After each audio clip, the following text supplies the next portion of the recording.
Alright, we back with another vid, y'all. We back with another video. And this one is going to be discussing why black people were so slim in the 1970s. This is from the channel Grew Up Black. So this will be quite interesting because if I must say, when I see a lot of the movies from the 1970s, whether it be Shaft or Superfly, you really didn't see like a lot of like voluptuous, huge, people back then. So it's gonna be quite interesting to find out why, we weren't as thick as we are now. So without further ado, make sure you go ahead and like, sub to the channel, leave a comment. Let's get into this video, y'all. Let's get it. In the 1970s, black neighborhoods hummed with a different kind of energy. Kids didn't need gyms or fitness trackers. They didn't count steps or carbs. Yet somehow they stayed lean, strong, and tireless, from sunrise to streetlights. The truth isn't found in diets or trends. It's woven into the rhythm of everyday life. From double Dutch ropes slapping concrete to Soul Train lines in living rooms, movement wasn't exercise, it was culture, it was joy, it was survival, turned into celebration. What happened between then and now? Let's step back and remember. Back then, go outside and play wasn't a suggestion. It was the law of the house. Kids spilled out onto sidewalks and empty lots every single day, inventing games that required nothing but imagination and fast feet. Tag turned into full-contact sport. Hopscotch squares were chalked fresh every morning. Hide-and-go-seek could last for hours, with hiding spots that ranged from porches to alleyways to the back of somebody's uncle's Cadillac. Parents didn't hover or schedule playdates. They expected you gone until the streetlights blinked on and you knew better than to be late. And I'm pretty sure a lot of these pictures was taken by none other than the great Gordon Parks. If you know, you know. See, I know my photographers. I'm sure a lot of these pictures he took, during his reign as a photographer. God rest his soul. But yeah, it's amazing to see these moments captured in what life was like for, my people back in the 70s. I always say the 70s is my favorite decade because of just the long cars, the bell bottoms, the afros. It was just lit in the 70s. I know they was on them psychedelics and all of that, but it was lit. Teenagers got the same message after chores. Get out. So they did. They rode bikes until the chains rattled, climbed trees until their shirts were streaked with bark, and built whole worlds out of sticks, cardboard, and whatever else the neighborhood offered. Stickball bats leaned against stoops. Jump ropes hung from doorknobs. Sidewalk chalk sat in every mailbox. Movement wasn't a chore. It was freedom. If you walked down any city block in the 70s, you heard it before you saw it. The rhythmic slap of two ropes spinning in opposite directions, the chant of a clapping rhyme, the shuffle of sneakers hitting pavement in perfect time. Double Dutch wasn't just play. It was art, competition, and cardio, all braided together. Girls stood in line, waiting their turn, watching the ropes blur and studying footwork like it was a science. Freestylers flipped mid-jump. Crews practiced synchronized routines that could rival any dance team. Grandparents sat on stoops, clapping and calling out encouragement. Parents kept spare ropes hanging by the door, right next to the house keys. In 1973, Double Dutch got official rules, and competitive teams like the Fantastic Four turned it into a national movement. But on the block, it stayed raw and unscripted. 2 phone cords, a stretch of sidewalk, and a will to jump until your legs gave out or your mama called you home. Yup. Saturday mornings belonged to cartoons, but Saturday afternoons, that was Soul Train. Families rushed through chores just to gather around the TV and watch Don Cornelius introduce the hippest dancers in America. The Soul. You see, these are the things that are missing from our culture, especially, I guess you could say black culture. We don't have nothing like this anymore. Granted, we do got social media, and whenever there's something that is trendy, it tends to make its way to our phones and we catch on, but it's not a collective. You feel me? Oh, that's for the youngins. That's what they do. You don't really see people of all ages really getting down like this anymore. Everybody's just so stiff with it. Train line was the main event. Couples and solo dancers strutting down the aisle, They need to bring back pulling Soul Train. moves that made living rooms erupt in cheers. As soon as the credits rolled, kids and parents alike pushed the couch back, cranked up the record player, and tried Oh, yeah, every I'll be right step back. they'd just seen. The robot, the locking, the bump. It didn't matter if you had 2 left feet, you danced anyway.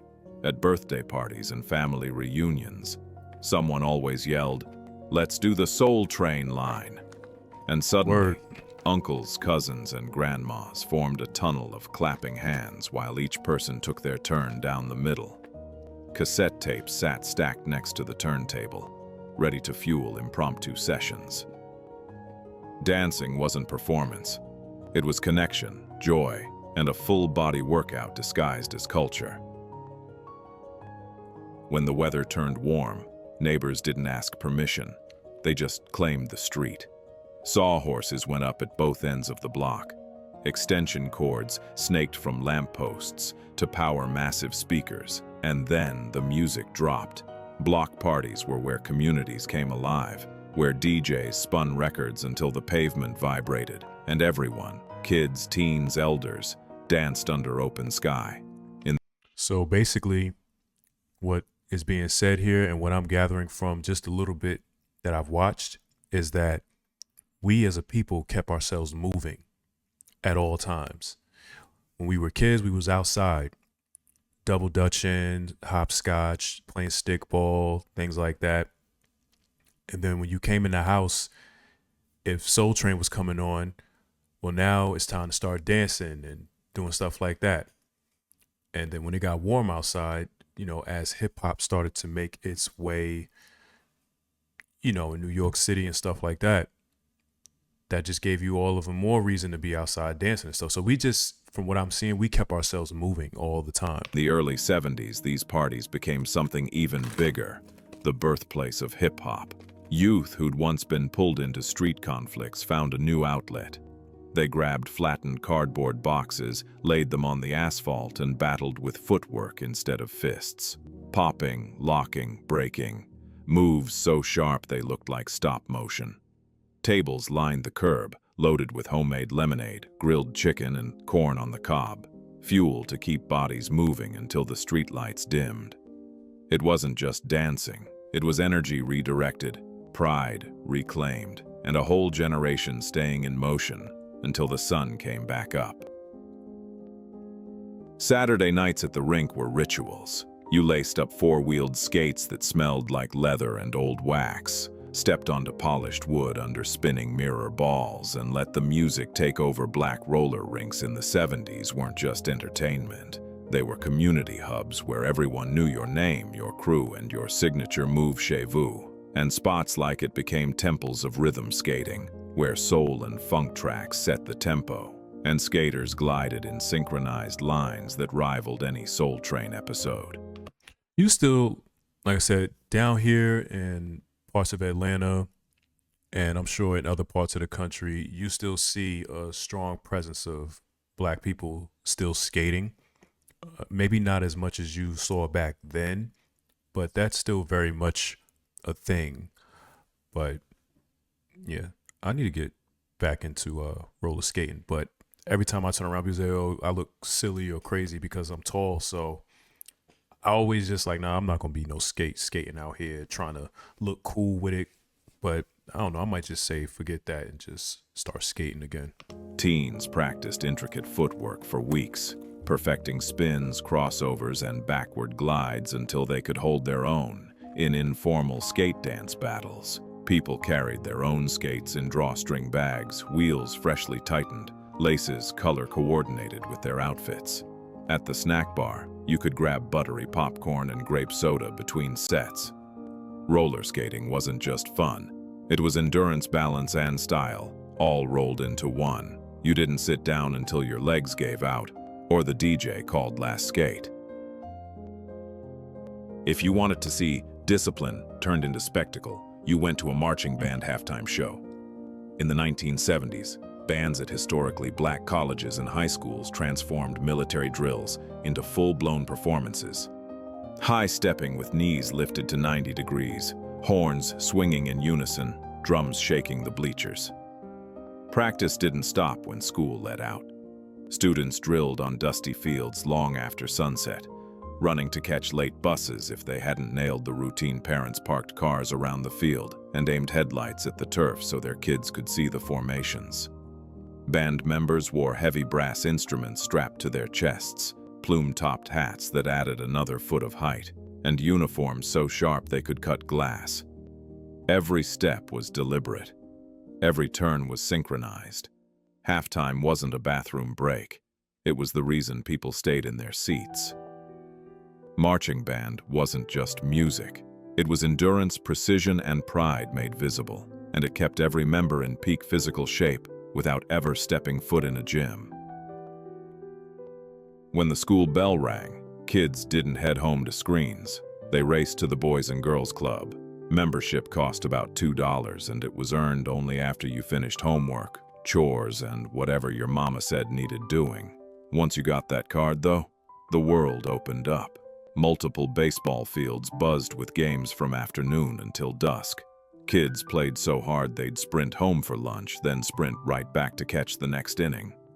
The clubs filled gaps that few other organizations could. Organized sports, mentors who cared, and a safe place to burn energy until your legs were jelly. See, I know my Inside ball plays. wood shops and clay rooms kept hands busy making birdhouses and pottery, while coaches like Mr. Cooper taught lessons that had nothing to do with batting averages. Basketball courts hosted pickup games that turned into travel team tryouts. Every activity demanded movement, focus, and hustle. The clubs didn't just keep kids off the streets.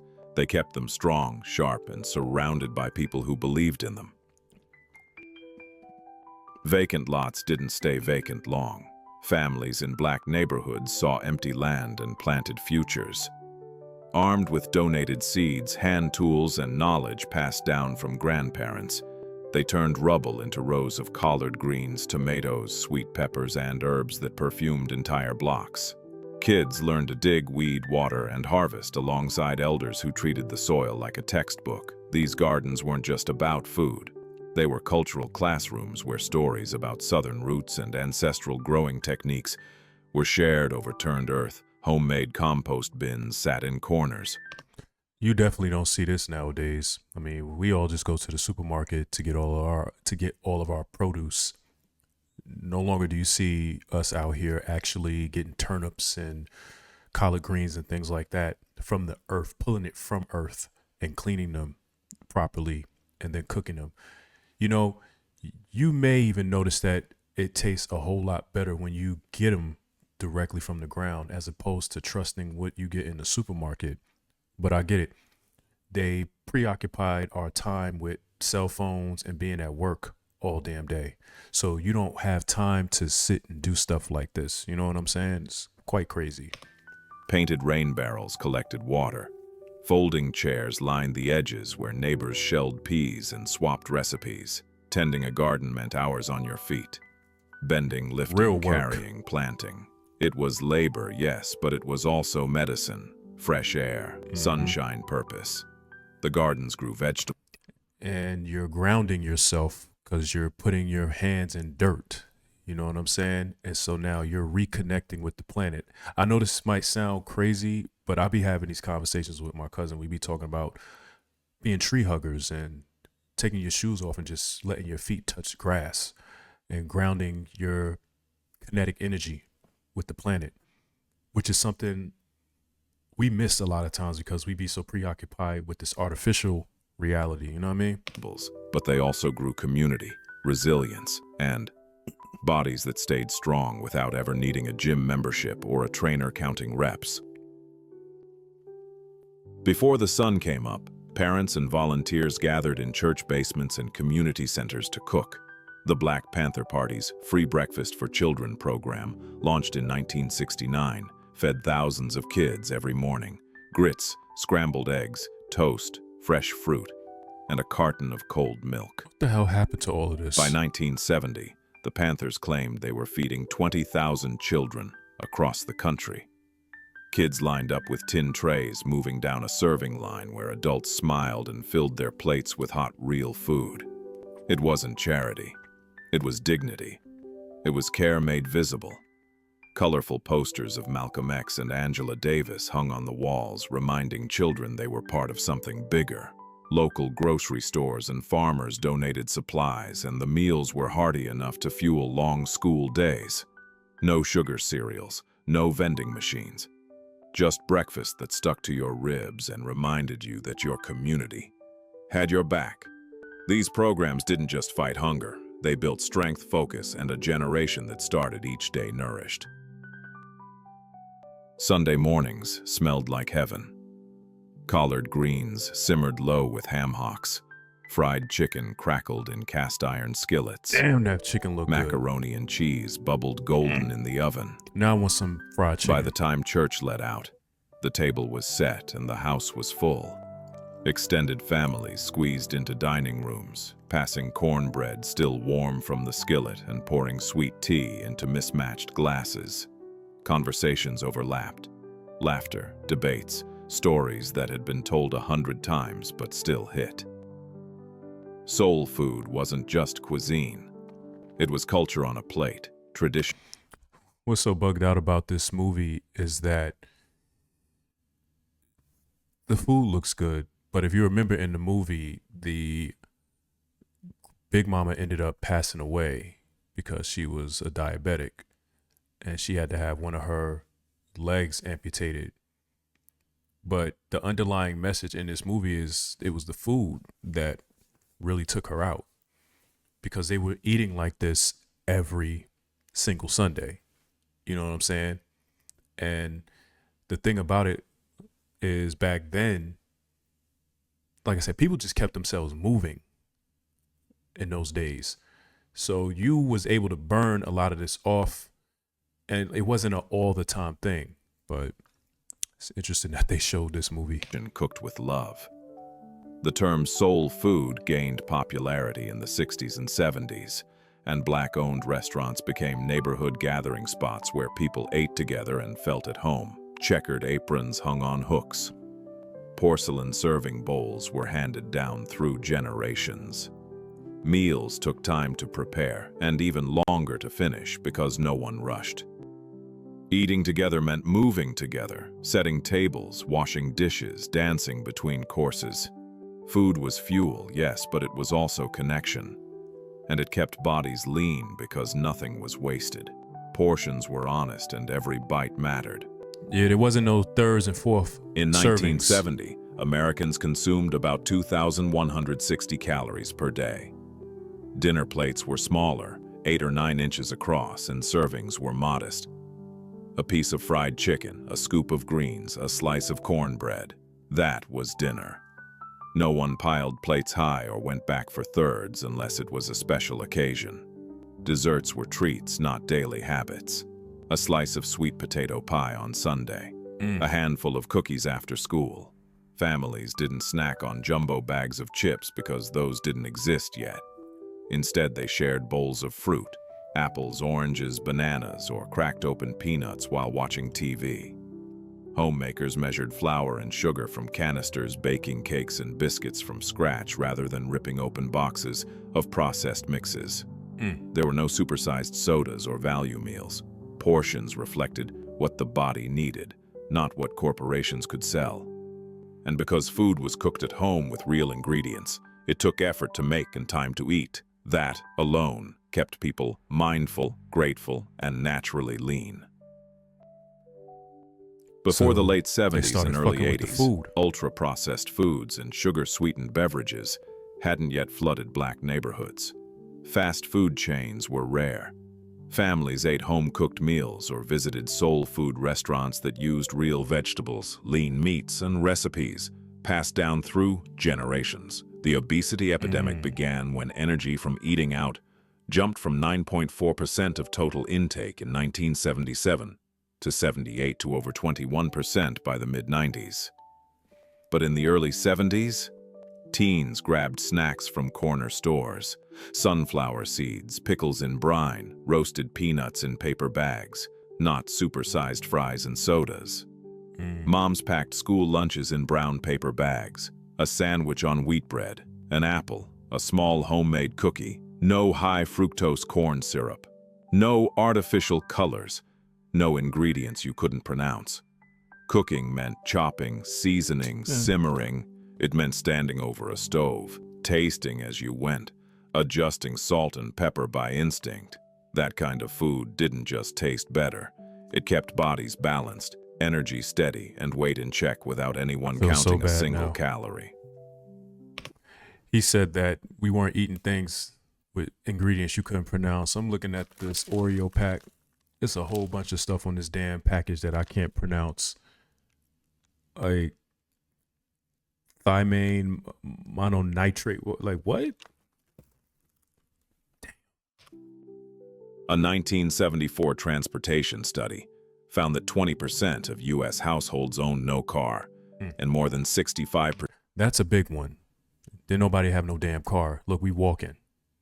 You know, that may explain why people who live in like big major cities like New York or Chicago, like San Francisco even, why you don't really see a lot of obesity, because you don't need a car. You could walk everywhere. You can get on a train, get on a bus. And if wherever you were going was within walking distance, you could just walk. You know what I'm saying? But it seemed to be a thing that was common everywhere back then in these days. Even in the South, where they had dirt roads and didn't necessarily have paved sidewalks, people still walk. You know what I mean? Percent of people lacked immediate access to one. Carlessness was most common in low-income urban households, which meant walking or taking the bus wasn't a choice. It was life. Black families walked to church, school, grocery stores, and work, often covering miles every single day. Kids trekked several blocks with siblings to get to school, racing along sidewalks, stopping to talk with neighbors, and arriving with flushed cheeks and tired legs. Moms pushed strollers uphill while balancing grocery bags on one arm. Dads hauled canvas sacks filled with produce from corner markets, arms burning by the time they reached home. Buses meant standing, waiting, and sometimes running to catch the last ride before dark. Grocery carts on wheels and sturdy wagons were common sights, practical tools that turned shopping into a full-body workout. Every errand required movement. Every destination demanded steps, and all those steps added up to bodies that stayed strong, hearts that stayed healthy, and communities that moved together without ever needing a gym membership. In the 1970s, most American households had one screen, a television with rabbit ear antennas perched on top. By 2015, the average household had 8 screens. That's By crazy. 2024, it was 17. Damn. But back then, families negotiated viewing schedules like diplomats. Saturday morning cartoons were sacred, but With the once they kids. ended, kids were kicked outside. Yep, go outside. The TV stayed off until evening, when everyone gathered to watch Good Times or Sanford and Son. Living rooms featured family photos, not rows of glowing rectangles. Children waited all week for their favorite shows and spent the rest of their free time running, playing, building forts, and inventing games that required nothing but imagination and open space. Board games came out on rainy days, Monopoly, checkers, Trouble, and stories were told out loud, passed from grandparents to grandkids in real time, not through screens. Boredom was... You know, someone seeing this would be like, man, this seems so surreal. But no, this was really how life was once upon a time. This is how we lived. This is how we communed with each other at one point in time before technology just swarmed in and consumed our brain cells. And so now we literally live in a vacuum in time, mesmerized over this stuff and just remembering what it was once like. But no, this was very much a thing. It's crazy. Wasn't something to fix with a device. It was fuel for creativity, movement, and connection. And because screens didn't dominate, bodies stayed active, minds stayed sharp, and families stayed close. Students endured gym class challenges that felt like boot camp. Push-ups until your arms shook. Sit-ups counted out loud. Rope climbs that left palms burning and legs trembling. The shuttle run, where you sprinted back and forth until your lungs screamed. The presidential physical fitness test wasn't optional. It was a rite of passage, a national standard that every kid had to meet.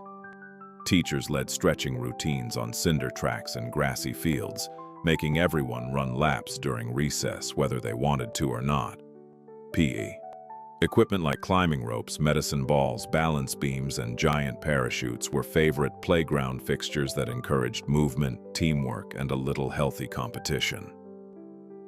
Early fitness advocates argued that older generations were tougher because their daily lives required more physical activity. So to combat modern sedentary lifestyles, the U.S. government introduced these tests in schools. Earning a patch or certificate for high scores meant something. It was proof you worked hard, pushed through, and met the standard physical education. Forgot this dude's name, wasn't Jack a something. joke. Forgot his name. It was discipline, endurance, and pride, wrapped in gym shorts and sneakers. Black communities in the 1970s stayed fit without gyms because life demanded movement. Walking, dancing, playing, cooking, working, all of it built strength, endurance, and resilience. All right, y'all. So that's going to be the end of the video. That was a good one. That was a really good one. That made me, like, damn on the inside. You know what I mean? We definitely, when it comes to movement, even going all the way back to our ancestors, our people have been very dominant in that space. And it was even more apparent in the 70s, 80s, and I would say up until the 90s, because in the 80s we were still moving. We were doing dances and going out to clubs and stuff like that. We kept that momentum. And then at the dawn of the 2000s, that's when DVD players took over and video games became more important. And so people went outside less and less, only if they needed to. And now, I mean, people really only go outside unless they're going to an important event. And most of the time it has no movement involved. You're just going to sit down and talk and be on your phone and message people. That's really what it's become now. But your hopes would be that people would maybe go back to doing this type of thing. Like they say 2026 is supposed to be like 2016 again. And I was just saying in my head, can we just let 2016 go? Like, let it go. That was 10 years ago. We are not trying to mimic or replicate 2016 anymore. If you're going to do any replicating, let's bring this back where kids are actually going outside. People are conversing with each other and having a life. You know what I mean? Man, that was a good one. Y'all let me know down in the comments what y'all thought about that video. And make sure you sub to the channel. Make sure you leave a like as well. And it's your boy Robbie, man. I'm out.